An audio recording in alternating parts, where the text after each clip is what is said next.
Good afternoon. I don't have any long list of parishes to read out today. Probably won't be the case tomorrow. But Really? But I do appreciate you slowing down. good afternoon, everyone, and thank you for coming out to today's important press briefing. We're going to cover a little bit of Laura, a little bit of COVID, and a lot of Delta today. I want to thank Ben Schott of the National Weather Service. You probably remember him for the run-up to Laura. Earlier today, I declared a state of emergency in advance of Hurricane Delta's arrival. Since yesterday, and this should be lost on no one, Delta has rapidly intensified, basically gone from a tropical storm strength to a Category 4 hurricane in about 16 to 20 hours. It approaches the Yucatan Peninsula as we speak. It is expected to remain a major hurricane when it enters the Gulf and when it makes landfall in Louisiana on Friday night or on Saturday morning. The center line of the track is somewhere around the center of Louisiana. And if you look at the cone, the western edge of the cone is the western edge of Louisiana. The eastern edge of the cone is the eastern edge of Louisiana. So I can tell you that the National Weather Service is very confident right now, 3.5 days in advance of landfall, that a hurricane is going to strike the state of Louisiana this week. It is important to remember that the categories of hurricane are measured by their sustained wind speed. And so even if there's a forecast of a slight weakening of the storm before landfall, understand it's a 4 now. So what does that mean? Is it going to be a 3? Is it going to be a 2? I would ask people not to focus so much on that and just to prepare for a major hurricane. And all of the damaging winds, the damaging surge, and the damaging rain, whether it's from flash flooding or river flooding that hurricanes can bring. In addition, the later, I learned this today, unless I'm mistaken, the later in the year a hurricane hits, the more likely it is that it spawns tornadoes. And so we have to be looking for those as well. I do also want to emphasize that no one thus right now, this far out in particular, should be focused on the center line of the track. That storm is coming to Louisiana. Somewhere on our coast, it'll make landfall, and so don't get too focused on the center line. So at this point, I'm going to turn it over to Ben. He's going to go into much more detail. He will then stay for the rest of the briefing, and he'll be available to answer your questions once my prepared remarks are concluded. Ben? Thank you, Governor, and thank you for everyone for inviting us from the National Weather Service to be here this afternoon. Again, my name is Benjamin Schott. I'm the meteorologist in charge of the National Weather Service office in New Orleans, and we'll be talking a little bit about Delta and the impacts to the state of Louisiana. Let me see if... Oh, looks like we may not be on.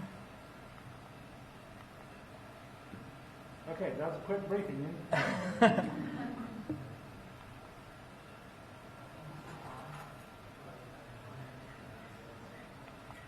Doesn't look like it.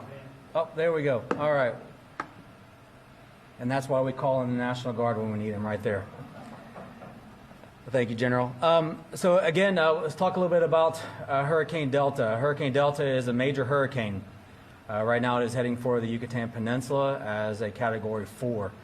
Similar to what the Governor said, I at this point, probably moving forward through the rest of Delta's lifetime before it makes landfall, I don't think we should worry so much about what category it is. It is going to be a major hurricane. And the impacts of Delta when it comes on shore are going to be significant to the state of Louisiana. And so we're pretty certain about that track. We're pretty certain about the idea that somewhere along the coastline that we will have significant impacts due to Hurricane Delta. Some of those you see listed up there. Right now, the likelihood of life-threatening storm surge. Anyone with interests along the coast who don't have their homes or whatever the structure is elevated can see significant surge overtake that building. And it's something that we need to obviously prepare for as we move forward. Anything loose from the surge can be drifted around. We saw lots of examples of that from Sally with what happened around Pensacola and over towards Mobile with things hitting into bridges and moving around. So it's even the secondary things that occur from the surge that can also create a significant amount of damage. And with this, it's a possibility, obviously, with a major hurricane coming towards the state. Other threats are the widespread damaging winds. Now, every time you have a major hurricane making landfall where you're at, the possibility of winds in excess of 100 miles per hour or more could be possible. Though there is the possibility of the weakening, as we mentioned earlier, I don't think we should keep that as something that we think is going to limit the possibility of damage or the threat to life. And so, again, as the governor mentioned, we definitely need to consider this as going to be a major hurricane when it makes landfall, most likely in the state of Louisiana. The one saving grace with Delta is it may be moving fairly quickly. And so because it's moving very quickly, the heavy rainfall may be a little bit more limited, but the threat of a heavy band setting up and creating flash flooding as well as river flooding is something that we definitely need to continue to watch. A lot of that happens on the eastern side of the storm. And so for those who end up being on that side, again, that is a significant threat to life and property. If we could go ahead and jump to the next slide. So here's the current track right now as of 2 p.m. Eastern time or 1 p.m. Central. Again, it is a major hurricane as it approaches the Yucatan Peninsula. It is expected to continue a northwest track. There will be some interaction with the peninsula over the course of the next 24 hours. Some other things that we expect this storm to do is the possibility that its wind field will expand and widen over the course of the next day or two. That can have impacts both when it comes to the damaging wind swath and also when it comes to surge. So again, we're going to tell people something that you've probably heard me say many times in these press conferences is do not get enamored with the center line of the track as you see it here. If you are in the cone, you can be affected by life-threatening impacts, and you need to prepare as such. And that's really important as we are still 3 to 4 days out here. And so 20, 30 miles, 50 miles difference can make all the difference, like we saw with Laura, where the surge or most of the surge hits, where the heaviest wind swath of damage hits. So we have to understand you don't have to be at the center line to see life-threatening impacts, and that's probably the number one takeaway right now. If you're in that cone, you need to prepare like you are going to see life-threatening impacts. If we go ahead and jump to the next slide. And so when are the earliest time that these impacts could start? Well, when it comes for the winds, you can see the earliest time here right now shows roughly about Friday a.m. Now, this is the earliest reasonable time. If the storm slows down just a little bit, it could be later in the evening or even as late as Saturday early morning. But we want people to understand that your window to prepare starts to close on Friday. And so here we are standing on the middle of Tuesday afternoon with the understanding that the window will close here in just a few days. And as I put in that last bullet right there, you see the whole coastline is in play for tropical storm winds with chances up to 90% over portions of the state's coastline. Obviously, these chances will probably go up as we get a little bit more certainty in the track, and you'll see that also narrow down a little bit to the exact areas where we think the most damaging winds are possible. And we'll have a better feel for that over the course of the next 24 to 36 hours as we get more information from the storm, from the hurricane hunters, and also from the National Hurricane Center. If we could jump to the next slide. Here's a quick look at the rainfall right now. An aerial average of about 4 to 6 inches is possible with locally higher amounts. That doesn't seem like a lot of rain, I know, but if you get that in a very short time frame and you get under one of the heavier bands, those amounts could be up to double. And that's where you could definitely start to see river flooding as well as flash flooding. And one of the big risks that anyone can take in a storm is actually trying to drive in those conditions, especially if it's nighttime. You have no idea how deep that water is. You have no idea how fast the water is moving. And if you're driving over bridges or culverts or anything like that, you don't even know if the road is still there. So it's a very dangerous situation, and that is one of the threats that we'll look for as we move further down the line and we get an idea, a little bit more specifics about where we think this heavier rainfall may line up. If we could jump to the next slide. So key takeaways, again, we have a major hurricane approaching our shoreline in just a couple of days.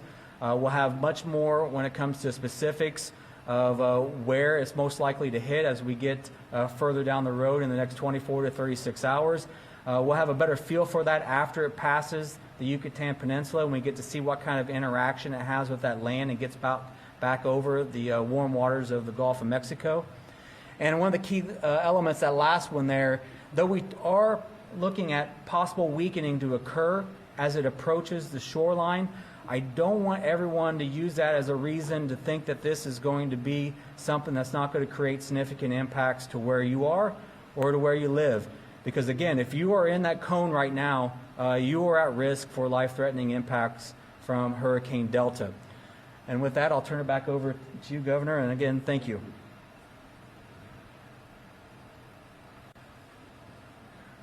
Thank you, Ben. As you can all plainly see, this is a very serious storm, a major hurricane, and as Ben mentioned, the one thing we sort of like about this particular storm is its forward speed, and we don't want that to slow down. The faster it gets in and out of the area, the less rain that falls, the shorter the period of time that the wind is whipping at our buildings and homes and so forth, and also hopefully the less surge. But all of those three things are going to be very significant. We did just complete a unified command group meeting at GOSEP. I can tell you that our state agencies and our federal partners and our local partners are all preparing for Delta's impacts on Louisiana. And much of the work that has been done with the several storms that have come our way already remains in place in terms of sandbags and super sacks and other work that's been done. But it's a never-ending mission to move generators and pumps and to respond with additional sandbags and super sacks, and all that's ongoing as we speak. For example, CPRA is working with the town of Grand Isle to install 350 super sacks to protect critical areas on the Gulf side of the island that were impacted during Tropical Storm Beta. The National Guard is assisting with the installation of those super sacks. That mission will begin this evening. Grand Isle has also requested 11 pumps and 5 generators. We're working now to fulfill those requests. They are also working on Grand Isle to shore up the levee on the north side or the bay side of the island. The CPRA and the Terrebonne Levee District are proceeding with an operation to sink a barge near the location of the Grand Bayou Floodgate construction site. Currently, that site is being prepped for this operation. Terrebonne is working 24 hours a day to lift a levee reach between Pointe-aux-Chenes and Montague. Their goal is to reach a minimum elevation of 11 feet and lower the Large East. This is outside the Morganza to the Gulf system. They're currently staging a large sandbagging operation to increase the elevation of lower portions of this levee, which are under construction to get it up to 11 to 12 feet. The St. Mary Levee District has also initiated an emergency contract to close the gap on the south side of the Gulf Intercoastal Waterway around Bayou Sally under the Highway 317 bridge. The CPRA is providing predictive storm surge modeling to all levee authorities and coastal parishes to help them make the best possible and timely decisions with respect to preparations for this hurricane. They're also monitoring all 689 gates across the coastal zone, 188 of which are closed as of this morning. As decisions are made over the next day or two on evacuations, we will keep you updated. Obviously, it goes without saying that those areas outside the protected areas down in coastal Louisiana are most at risk. But we encourage everyone to be weather aware, pay attention to the weather forecasts, go to the National Weather Service website, and also make sure that you follow the directions of your local elected officials. We know that there are a few parishes already discussing voluntary and mandatory evacuations of low-lying areas, and again, those announcements will come over the next day or so.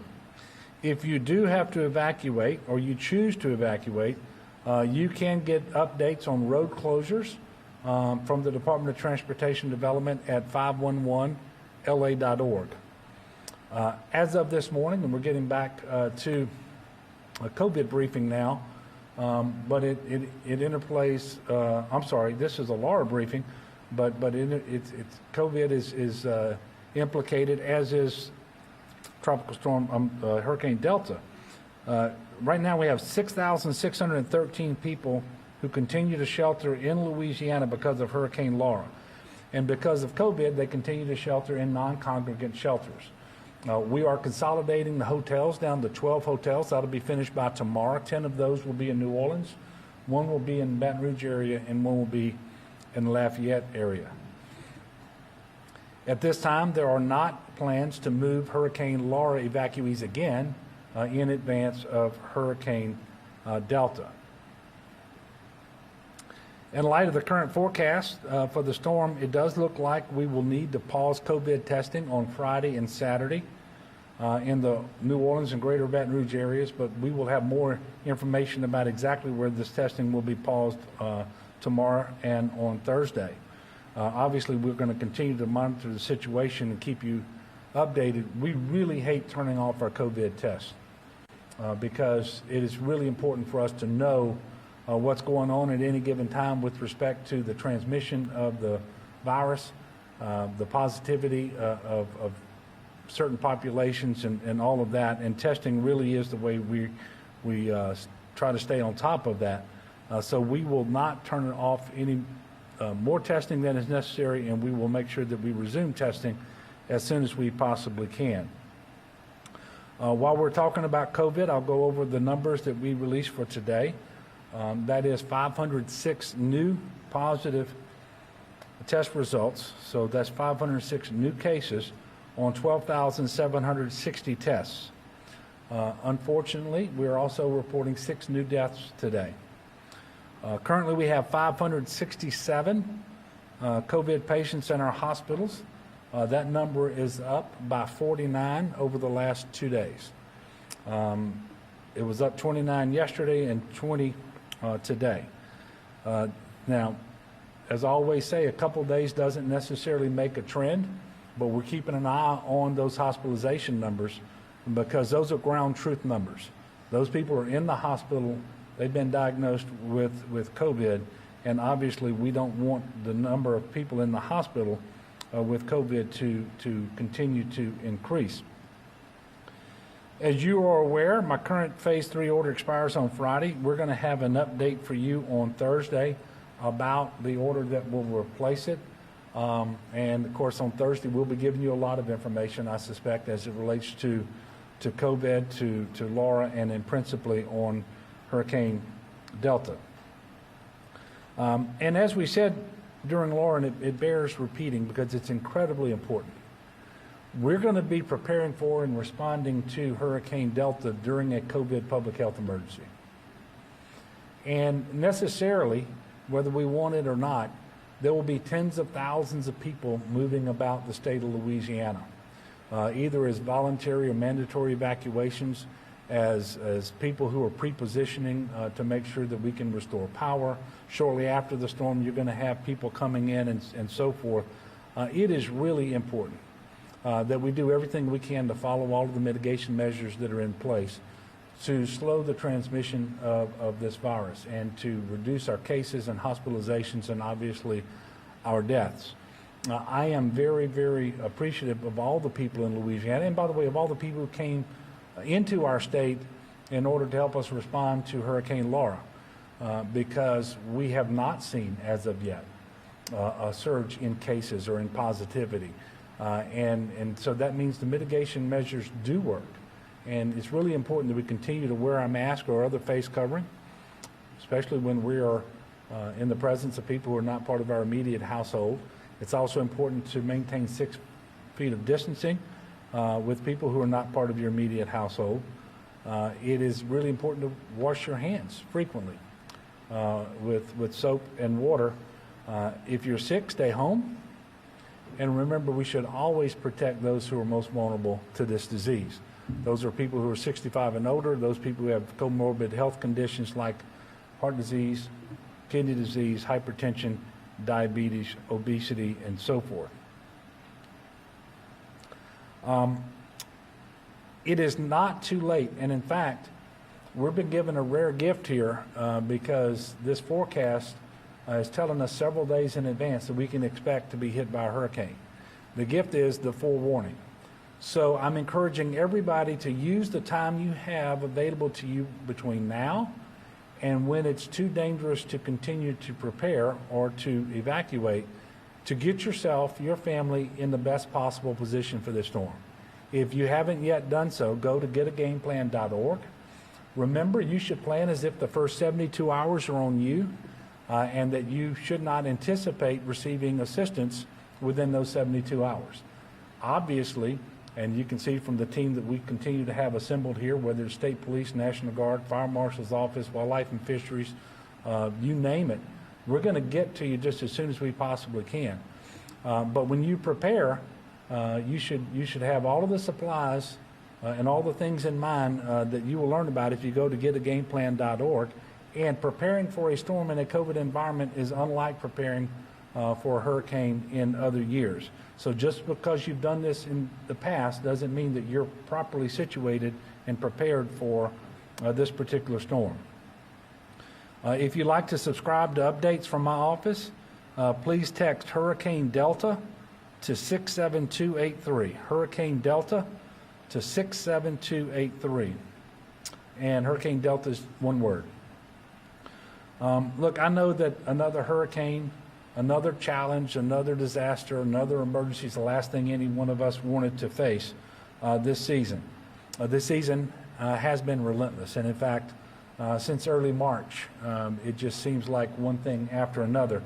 But the fact of the matter is, we don't get to pick and choose. This is the hand that we've been dealt. What we get to decide is how we play our hand, and we have to start playing it right now. And I want you to know we have a tremendous team of dedicated public servants who are going to be working around the clock to make sure that people are as protected and cared for as possible. We just need you to do your part. So prepare for the worst, pray for the best. I do encourage everybody to pray for our state. Our next press conference is scheduled tomorrow at 3:30 p.m. And that will follow another UCG meeting that I will have tomorrow. I do anticipate that before our meeting tomorrow, I will have submitted a pre-landfall declaration request to the president. And I will certainly update you on that tomorrow at the press conference. So with that, I will pause and take questions for just a moment. Yes, sir. Greg? Governor, if there does need to be significant evacuations, what is your plan to house the new evacuees considering that the hotels are, you had issues not Yep. So we did, but the good news is many of the people, remember we were evacuating, sheltering 18,000 people at one time. So those numbers are way down. We've consolidated from more than 40 hotels into, by the end of tomorrow, 12. And so non-congregate sheltering will continue to be the priority because of the COVID. And by non-congregate, we're basically talking about hotels. And it's too early to say exactly what the plan is because we don't know where the hurricane's going. But it will be hotels somewhere in the state of Louisiana, if at all possible. So we will have more definition around that as the storm gets closer because it's just too early to make those decisions. But it is a really good question. As of right now, we do not anticipate any major mandatory evacuations from inside protected areas. So if you're looking, for example, at the greater New Orleans area, you're going to have to get out into the Venetian Isles and so forth to see those people that we expect to be evacuated, or people in Plaquemines Parish who are outside the protective areas, maybe on the east bank of the river near Braithwaite and so forth. So we don't anticipate the mandatory evacuation of just huge numbers of people. That should help us with the sheltering. And of course, we do have congregate sheltering available to us, like the mega shelter in Alexandria, that will be set up and be available. We hope to use it much like we did during Laura as a way to stage evacuees so that they can maybe report there if necessary, but then we move them to a non-congregate shelter just as quickly as possible. And of course, we always have to have a special needs shelter set up for individuals who may require more care. Maybe they're medically fragile and that sort of thing. And so we'll be working on all of that over the next couple of days. Any other questions? Greg? Governor, considering that this hurricane's on the way, what's your opinion on the effort, continuing effort by lawmakers to undo some of your emergency authority during these times? Well, as you can imagine, my opinion of what some of them are doing is not changed at all. I was against it yesterday and the day before. The fact of the matter is we've had a public health emergency in our country and in the state of Louisiana since March. And you need all of the tools at your disposal in order to effectively and timely manage that emergency and do everything that's necessary. And I know that there are some people who are tired of the virus, but that doesn't mean that the virus is going to listen to that and leave us alone. And in fact, that's not happening anywhere around the country and in many places around the world where numbers are actually starting to surge again. That hasn't started here in Louisiana, thank God, but it's certainly possible. And so it would be sheer lunacy to prematurely end the declaration of emergency and put at risk not just the funding that we receive from the federal government, but our ability to respond as we need to, whether it's using the National Guard or the state police. We're going to potentially be asking the president to approve again non-congregant sheltering. Well, the reason that is in order is because of the public health emergency. If we don't have a declared public health emergency, how can we ask him to approve the additional expense associated with sheltering people? And there's so many other things that go into this, and it's really, as I mentioned before, it's not a good idea to pursue that. I know that it is a minority of legislators who are pushing for it. The sooner that we resolve these issues, the better, and restore the certainty that the people of Louisiana need. But I will tell you as governor, as the person in the state of Louisiana constitutionally charged with the authority but also the obligation to take care of the people of Louisiana, I will continue to do that. I will use every tool at my disposal as necessary to do it, and I will surrender none of those tools because people have some unrealistic idea about this public health emergency. Yes, sir. Unified command group meetings, and how do you all prepare for storm events like this, especially with kind of expected and unexpected? Well, first of all, we have a lot of experience here in Louisiana, and it predates my governorship, but certainly since my governorship, we have a lot of experience with natural disasters principally, but more recently with the public health emergency too, with it, which has also involved the Unified Command Group. So literally every state agency in the governor's office, but also we have the lieutenant governor, we have the Secretary of State, the Commissioner of Insurance, the Attorney General, you name it. But we also hear from the Corps of Engineers and from the Coast Guard. John Long is here with us today. He's been embedded with us for many, many months now. So we actually have FEMA on the ground. And it really helps to have the communication and the coordination as early as possible so that, for example, by having those calls, John gets to hear everything every state agency is contemplating, and if something's going to require FEMA approval, or if he knows we're going to ask for FEMA reimbursement later, he can get with us on the front end and say, this is how you need to make that request, this is when you need to make that request, this is how you should go about that particular operation. But you should know that all of these agencies that I just talked about, they're not just on the call. They have an emergency support function that they are in charge of. It's an ESF is what we call it. And we're up to 17 ESFs. And so there are 17 different agencies that formally brief their plan, their emergency support function for that particular disaster. That's what we went through today. And of course, tomorrow we're going to have a UCG meeting again about Hurricane Delta.